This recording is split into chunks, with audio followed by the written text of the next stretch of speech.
Hello दोस्तों, नमस्कार। आज है 7 नवंबर और हम 7 नवंबर से बनने वाले करंट अफेयर की क्वेश्चनों पर डिस्कस करने वाले हैं। चलिए, आज का पहला क्वेश्चन है कि हाल ही में प्रोजेक्ट चीता के तहत किस देश से भारत में आठ चीते लाने की घोषणा हुई है। हाल ही में प्रोजेक्ट चीता के तहत किस देश से भारत में 8 चीते लाने की घोषणा हुई है। तो ये बोत्सवाना से। कहाँ से लाई जाएंगे? बोत्सवाना से। ऑप्शन नंबर 1 इसका राइट आंसर हो जाएगा। भारत सरकार दिसंबर के तीसरे सप्ताह के अंदर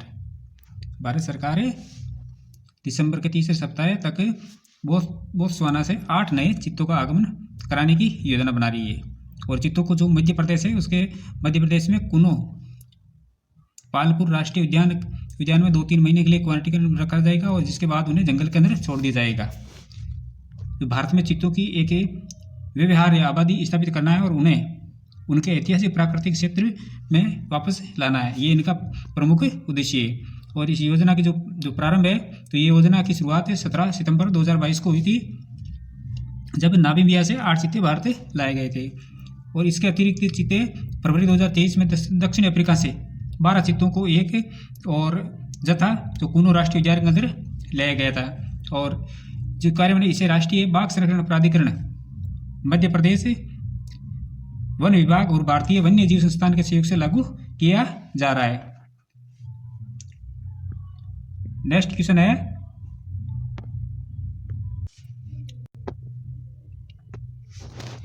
प्रो कबड्डी लीग के 12वें संस्करण का खिताब किसने जीता है? तो ये जीता है दबंग दिल्ली ने। किसने जीता है? दबंग दिल्ली ने। ऑप्शन नंबर 3 इसका राइट आंसर हो जाएगा। दिल्ली ने पुणेरी पल्टन को 31-28 से फाइनल के अंदर हराया और कप्तान आसू मालिक 2 ही पॉइंट ले सके, लेकिन अजिंक्य पवार ने 6 लिए और नीरज नरवाल ने 9 पॉइंट लेकर टीम को जीत दिलाई है। फाइनल में पुणे से आदित्य सिंधे ने 10 रेड पॉइंट हासिल किए थे और दबंग दिल्ली दूसरी बार प्रो कबड्डी लीग चैंपियनशिप बनी है और 8वें सीजन में भी चैंपियन बन चुकी है। दिल्ली को 3 करोड़ और पुणे को 1.80 करोड़ रुपए की प्राइज मनी मिली है। बेंगलुरु के दीपक शंकर बेस्ट यंग प्लेयर बने हैं और पटना के नवदीप बेस्ट डिफेंडर बने हैं और पटना की अयान लोचाब तो बेस्ट रेडर बने हैं और दिल्ली के फजल अतराचल्ली प्लेयर ऑफ द टूर्नामेंट रहे हैं। नेक्स्ट क्वेश्चन है कि अंतर्राष्ट्रीय सहकारी गठबंधन रैंकिंग 2025 में पहला स्थान किसे प्राप्त हुआ है? अंतर्राष्ट्रीय सहकारी जो गठबंधन की रैंकिंग 2025 में पहला स्थान किसे प्राप्त हुआ है? तो ये हुआ है अमूल को। किसको हुआ है? अमूल को। ऑप्शन नंबर 2 इसका राइट आंसर हो जाएगा। अंतर्राष्ट्रीय सहकारी गठबंधन की रैंकिंग 2025 के अंदर अमूल ने पहला स्थान प्राप्त किया है, क्योंकि ये प्रति व्यक्ति जीडीपी प्रदर्शन के आधार पर दुनिया की नंबर 1 एक सहकारी संस्था है। जो गुजरात सहकारी दुग्ध विपणन महासंघ के तहत काम करने वाली अमूल इस रैंकिंग में भारतीय किसान उर्वरक सहकारी लिमिटेड इफको से आगे है, जिसने दूसरा स्थान हासिल किया है। तो पहला स्थान अमूल गुजरात जो सहकारी दुग्ध विपणन महासंघ है और दूसरा स्थान इफको जो भारतीय किसान उर्वरक सहकारी लिमिटेड है। बात करें इसके आधार की, तो प्रति व्यक्ति सकल घरेलू उत्पाद प्रदर्शन की रैंकिंग अच्छी है और ये रैंकिंग ब्रुसेल्स के मुख्यालय वाले अंतर्राष्ट्रीय सहकारी गठबंधन वर्ल्ड कोऑपरेटिव मॉनिटर 2025 द्वारा तैयार की गई और इस सूची की घोषणा कतर के दोहा में ICACM 50 सम्मेलन में की गई थी और इसका जो पहला संस्करण है वो 2012 के अंदर शुरू किया गया था। कब किया गया था? 2012 के अंदर। नेक्स्ट क्वेश्चन है कि QS वर्ल्ड यूनिवर्सिटी रैंकिंग 2026 में किस भारतीय संस्थान को पहला स्थान हासिल किया है? QS वर्ल्ड रैंकिंग 2026 में किस भारतीय संस्थान ने पहला स्थान हासिल किया है? तो किया है IIT दिल्ली ने। किसने किया है? IIT दिल्ली ने। ऑप्शन नंबर 3 इसका राइट आंसर हो जाएगा। QS टॉप रैंकिंग 2026 के अंदर इस बार IIT दिल्ली ने भारत की ओर से पहला स्थान प्राप्त किया। एशिया रैंकिंग में IIT दिल्ली 59 नंबर पर आया है। IIT दिल्ली ने QS रैंकिंग में 59वां स्थान हासिल किया है।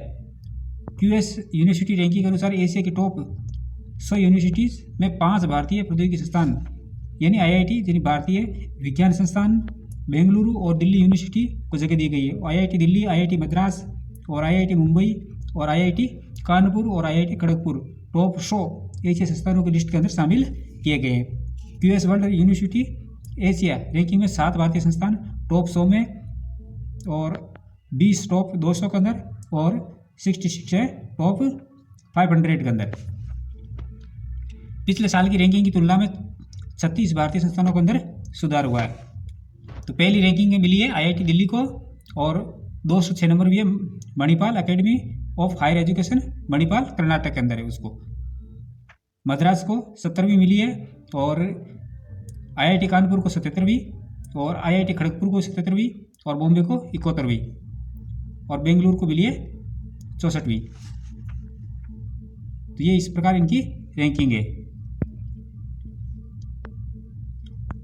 भारतीय मानक ब्यूरो का महानिदेशक किसे नियुक्त किया गया है? भारतीय मानक ब्यूरो का महानिदेशक किसे नियुक्त किया गया है? ये किया गया है संजय गर्ग को। किसको किया गया है? संजय गर्ग को।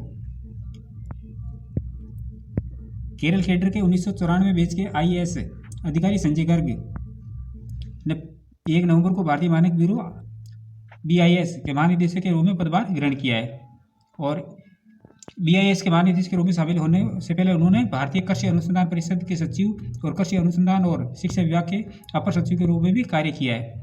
बीआईएस एक भारत का राष्ट्रीय मानक निकाय है। कौन सा देश आधिकारिक रूप से दुनिया का पहला कैशलेस देश बन गया है? कौन सा देश आधिकारिक रूप से दुनिया का पहला कैशलेस देश बन गया है? ये बनेगा है स्वीडन। कौन सा देश बना है? स्वीडन। ऑप्शन नंबर 4 इसका राइट आंसर हो जाएगा। स्वीडन आधिकारिक तौर पर दुनिया का पहला कैशलेस देश बन गया है। देश अब लगभग सभी वित्तीय लेन देन और मोबाइल भुगतान, कार्ड और संपर्क सहित तरीकों का उपयोग करता है, जिससे पारंपरिक नकदी का उपयोग लगभग पूरी तरह से समाप्त हो गया है। स्विस जैसे ऐप, मोबाइल ऐप के माध्यम से लोग तुरंत भुगतान कर सकते हैं। डिजिटल बदलाव दुनिया स्थानीय लोगों और पर्यटकों दोनों के लिए लेन देन को सरल बनाता है।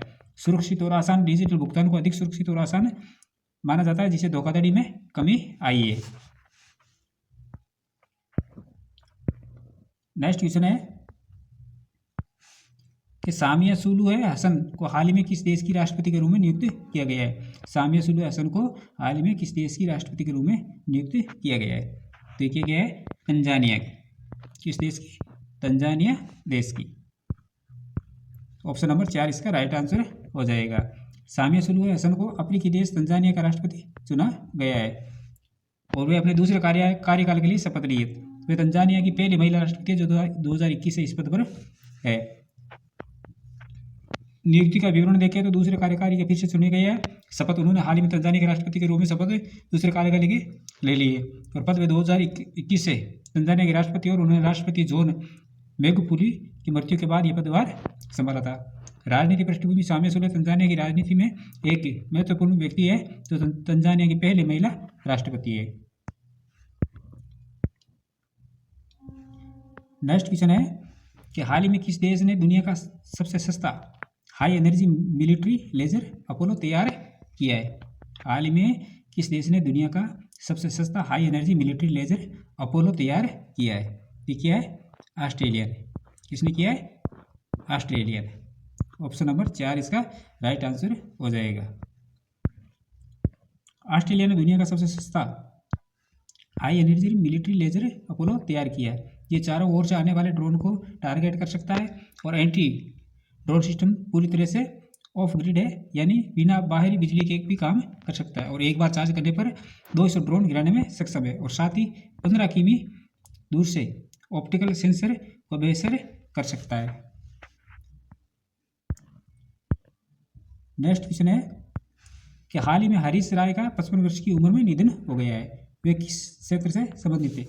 हाल ही में हरीश राय का 55 वर्ष की उम्र में निधन हो गया। वे किस क्षेत्र से संबंधित थे? तो वे थे एक अभिनेता, कन्नड़ अभिनेता।